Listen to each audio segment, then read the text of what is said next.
ಈಗ ಒಂದು ಮುಖ ಮಕರ ರಾಶಿ ನೋಡಿ, ಮಕರ ರಾಶಿಯವರಿಗೆ ಒಂದು ಮುಖದ ರುದ್ರಾಕ್ಷಿ ಏಕಮುಖಿ ಅಂತ ಹೇಳಿದ್ದಾರೆ. ಈ ಏಕಮುಖಿಯಲ್ಲಿ ಎರಡು ರೀತಿಯಲ್ಲಿರ್ತದೆ. ಒಂದು ಬಾದಾಮಿ ಆಕೃತಿಯಲ್ಲಿರ್ತದೆ, ಮತ್ತೊಂದು ರೌಂಡ್ ಆಗಿರ್ತದೆ. ಇಲ್ಲಿ ಏಕಮುಖ ರುದ್ರಾಕ್ಷಿ ರೌಂಡ್ ಆಗಿರ್ತಕ್ಕಂಥದ್ದು ನೋಡಿ, ಇಲ್ಲಿ ಮುಖ ಇಲ್ಲಿ ಸ್ಪಷ್ಟವಾಗಿ ಕಾಣಿಸ್ತಾ ಇದೆ. ಇದು ಒಂದೇ ಮುಖ ಇರತಕ್ಕಂಥದ್ದು, ಇಡೀ ಇದರಲ್ಲಿ ಒಂದು ಮುಖ ಮಾತ್ರ ಇದೆ ಇದಕ್ಕೆ. ಆದ್ದರಿಂದ ಏಕಮುಖ ರುದ್ರಾಕ್ಷಿ. ಈ ಏಕಮುಖದ ರುದ್ರಾಕ್ಷಿಯನ್ನು ಧಾರಣೆ ಮಾಡುವುದರಿಂದ ಅತ್ಯಂತ ಶ್ರೇಷ್ಠವಾದಂತಹ ಫಲ ಇದೆ ಹೇಳುವಂತಹದ್ದನ್ನು ತಿಳಿಸಿದ್ದಾರೆ. ಹಾಗಿದ್ದಾಗ ಏನು ಫಲ ಇದೆ ಹೇಳುವಂತಹದ್ದನ್ನು ನೋಡೋಣ. ಏಕಮುಖದ ರುದ್ರಾಕ್ಷಿಯನ್ನು ಧರಿಸುವುದರಿಂದ ನರ ದೌರ್ಬಲ್ಯ ನಿವಾರಣೆ ಆಗ್ತದೆ ಅಂತೆ.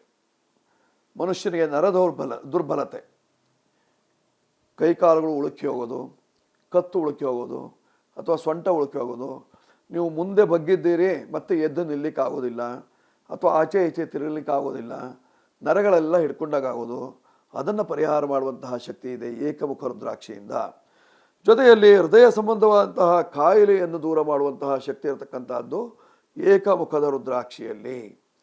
ಹೃದಯ ಸಂಬಂಧವಾದಂತಹ ಕಾಯಿಲೆ, ಒಂದು ಚೈನಿಗೋ ಅಥವಾ ಒಂದು ದಾರವನ್ನು ಕಟ್ಟಿ ಇಲ್ಲಿ ಹೃದಯ ಭಾಗದವರೆಗೆ ಇಲ್ಲಿ ಇಳಿಬಿಟ್ಟುಕೊಂಡ್ರಿ, ಆಗ ನಿಮಗೆ ಹೃದಯ ಸಂಬಂಧವಾದಂತಹ ಕಾಯಿಲೆಗಳು ಬರೋದಿಲ್ಲ, ಹೃದಯ ದುರ್ಬಲವಾಗೋದಿಲ್ಲ, ಎದೆ ಬಡಿತ ಜಾಸ್ತಿ ಆಗೋದಿಲ್ಲ, ಎದೆಯಲ್ಲಿ ನೋವು ಕಾಣಿಸೋದಿಲ್ಲ ಅಥವಾ ಎದೆಯ ಭಾಗದಲ್ಲಿ ವಾಯು ವಿಕಾರಗಳು ಇರೋದಿಲ್ಲ.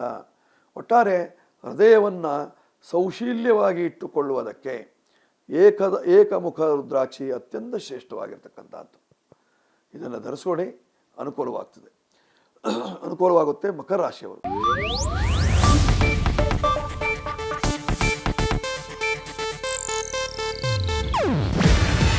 ಇದು ಏಷ್ಯಾನೆಟ್ ನ್ಯೂಸ್ ನೆಟ್ವರ್ಕ್ ಪ್ರಸ್ತುತಿ.